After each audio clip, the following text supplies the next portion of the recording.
64 Tacos Podcasts presents Is This Song Good? This is episode 36. Shaggy, It Wasn't Me.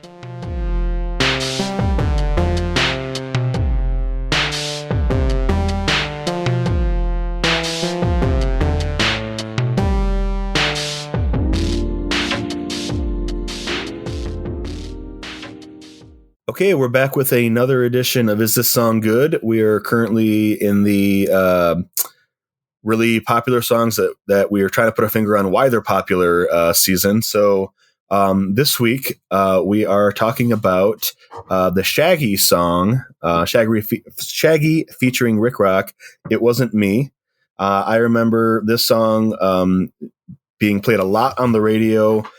Well, I think it came out in 2000, which feels right. Yeah. Cause I remember like being in college and it was on, I think MTV was still playing songs. So I remember seeing this video over and over again as I would flip past. It was probably like MTV2 or MTV Quattro or whatever, far away from the actual MTV, which was probably whatever all was actually doing music all videos real at that time. Reruns or whatever. But I remember it being really ubiquitous. And I remember finding the hook, the chorus, the Rik Rok part incredibly annoying. I don't know what it is about that melody. But I remember that grabbed me and like his voice is really thin and I don't know. I thought the verses were okay, but the chorus was it was one of those things where it was like a car accident where I was fascinated to listen to it more, but I was sort of like hating it as I was listening to it. And I could never figure out what exactly it was that made this, like why this had to be the song that was on the radio constantly. What did you guys think of this song? So I checked out of music. It must have been the day this song came out because I don't remember ever hearing it. I checked out of new music and I must have just been listening to my own CDs for a decade because the 2000s are just a blur to me. So listening to this song for this recording, it was basically like hearing it for the first time. And if you would have told me, well, I guess you did tell me that this was a popular song. I have no idea why. The lyrics are dubious at best. The rhythm is, it's fine, I guess. It's very 2000s. Yeah, and production wise. And I'm looking through this, and it says it reached number 1 on like every Billboard chart. And I can't remember for the life of me hearing this song. Like the only memory I have of this song is one of the phone girls at Village Inn made a point of whenever she didn't do something wrong, constantly chanting, "It wasn't me. It wasn't me. It wasn't me." And like that's my memory of this song. And I didn't know what she was even talking about. So yeah, I've listened to this song maybe a dozen times, and those are all, probably 10 of them are over the last 2 weeks. So, it's a big surprise to me that this is a popular song. Yeah, I think I'm more familiar with the what was it, Boombastic, that Shaggy song. That's a Shaggy song, right? I have no idea. I don't know what Shaggy is. Shaggy is a Scooby-Doo character. He's a like reggae rapper guy. Like he's the verse Snow. Yeah, we'll get there. We'll get there.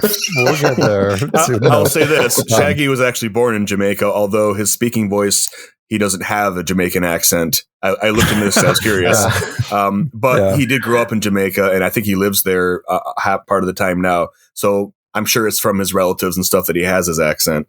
He's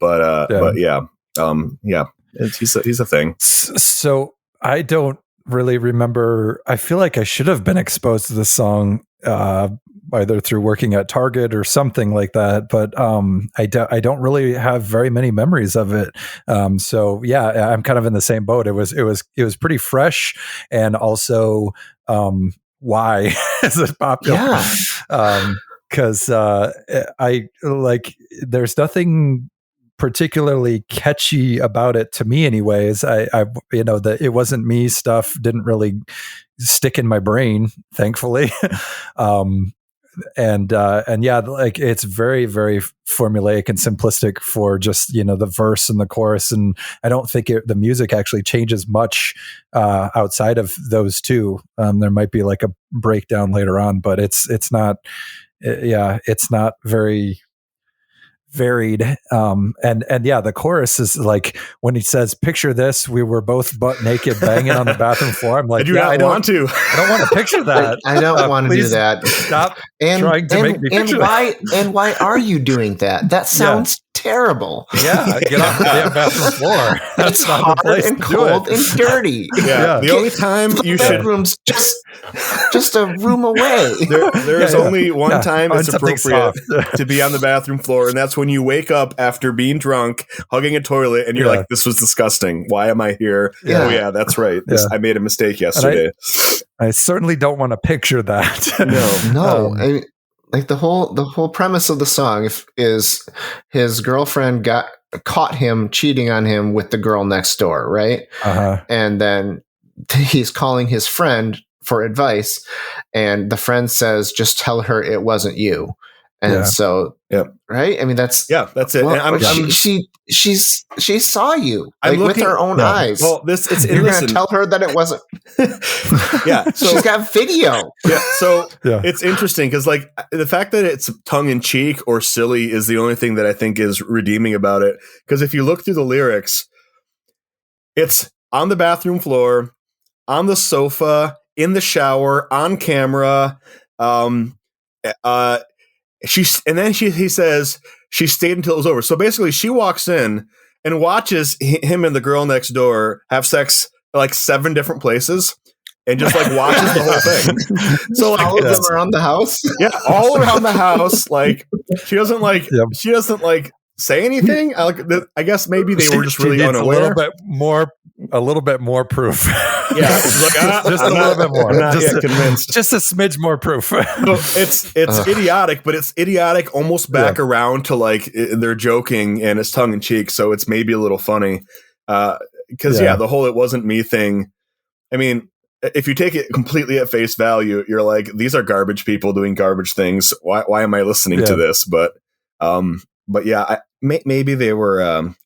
And also, okay, so like the album version is we were both butt naked, banging on the bathroom floor, classy and elegant, right? But it's somehow better than picture this. We were like the clean version, the rated version. We were both caught making love on the bathroom floor. I don't think that's even possible. No, that's never happened. That's not. It's banging if you're on the bathroom floor, right? Yeah. I mean, just own it.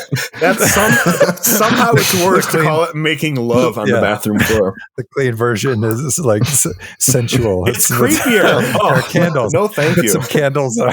The candle lit. You don't. Yeah, the candle needs to cover up the smell of piss and shit. Oh my god. That's but yeah, I am very glad that I have no memory of this song from the early 2000s. I wish I could have escaped it. It was everywhere. Just garbage song. Not at your house, but everywhere else.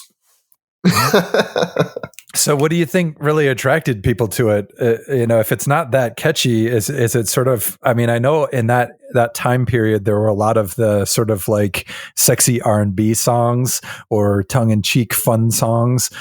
So maybe it's got sort of that going for it. It's got the repetitive thing that we talk about. So big.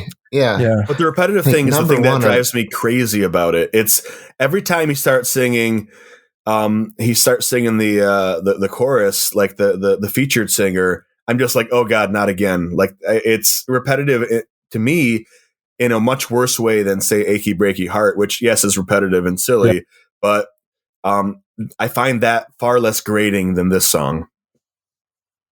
Okay. Yeah. All right, and one last thing to say about this, since I think we're all kind of none of us understand why this was so popular. The most interesting thing about this is that this was coined.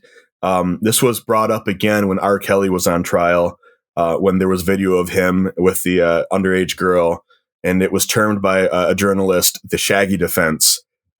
His lawyers were like, "Nope, that's not him. That's not him in the video, even though it's clearly him." And it worked. Yeah. At least for a time, it worked.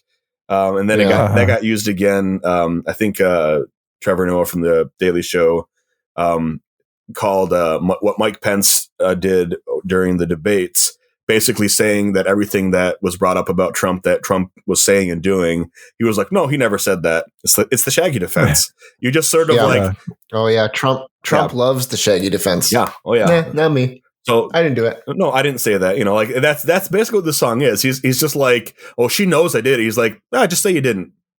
She must be really stupid because maybe this will work. I don't know. Anyway, I thought that was interesting. I don't ever need to hear the song again, though. I went to replay it again for this thing, and I made it halfway through and said, nope, I know everything I need to know about the song. I am done. I will never intentionally listen to the song again.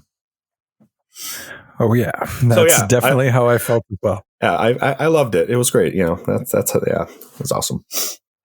All right. Well, Zach, unless anyone has something important more to say on this one, what do we have next week? We have Informer by Snow. Just came out in, I think, like 1993. 92. I thought that was interesting. Same 92. Year as Achy Breaky Heart. Okay. And also an authentic Jamaican accent, just like Shaggy's. So yes. That to look forward to. Yep. All right.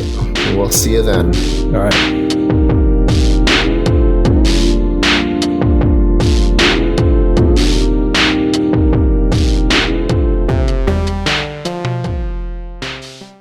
I caught it on audio.